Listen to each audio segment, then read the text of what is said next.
Hello and welcome back to UIE TV. Please like and subscribe to channel to get further videos directly in your inbox. Coronavirus, lockdown easing on hold as shielding ends.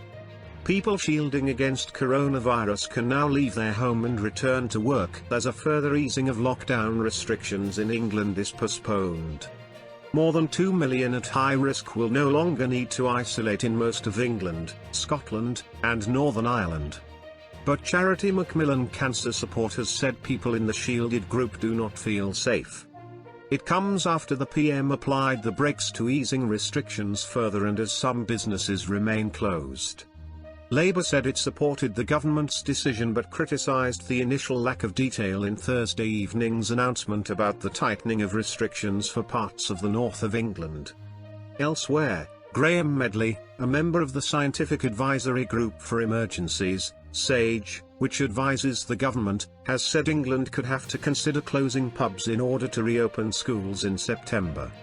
It might come down to a question of which do you trade off against each other, and then that's a matter of prioritising. Do we think pubs are more important than schools? He told BBC Radio 4's Today programme. Meanwhile, a new report suggests more than half of the people furloughed during the pandemic are now back at work, as companies begin contributing to the costs. When lockdown began in March, those considered extremely clinically vulnerable, an estimated 2.2 million people in England, were advised to stay at home, or shield, to avoid contracting COVID-19. People in high-risk categories include those who have had an organ transplant, are receiving immunosuppressant drugs, undergoing chemotherapy and radiotherapy, or have severe respiratory conditions. Now, they can return to work if they cannot work from home and as long as their workplace is COVID secure. It is still advised they maintain social distancing when outside. From Saturday, those who were shielding in England, Scotland and Northern Ireland will no longer receive food boxes and medicine deliveries from the government. But shielding advice remains in place for Blackburn, with Darwin in the northwest of England, Leicester, and Luton, and the most vulnerable will continue to shield in Wales for another 2 weeks. Steve Byrne from Macmillan Cancer Support said the organisation had written to the government over concerns shielders are having to make the impossible choice between their health and their job. People in the shielded group are telling us that they are just not feeling safe, she told the BBC, adding that government needs to ensure the necessary protections are in place for people returning to work. Our assessment is that we should now squeeze that brake pedal in order to keep the virus under control.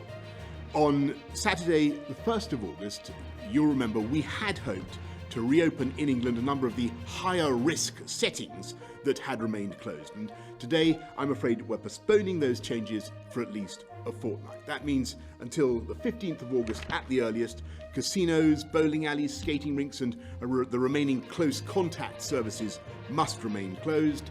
Indoor performances will not resume. Pilots of larger crowds in sports venues and conference centres will not take place, and wedding receptions of up to 30 people will not be permitted, but ceremonies of course can continue to take place in line with COVID secure guidelines. And I know that the steps that we're taking will be a real blow to many people, to everyone obviously whose wedding plans have been disrupted or who cannot now celebrate Eid in the way that they would wish. And I'm really, really sorry about that, but we simply cannot take the risk. We will, of course, study the data carefully and move forward with our intention to open up as soon as we possibly can. We will also extend the requirement to wear a face covering to other indoor settings where you're likely to come into contact with people you do not normally meet, such as museums, galleries, cinemas, and places of worship. We now recommend face coverings are worn in these settings, and this will become enforceable in law from the 8th of August. Thanks for watching Universal Information and Entertainment TV. Please like and subscribe our channel for more updated videos, news, information and entertainment. See you in next video. Stay tuned.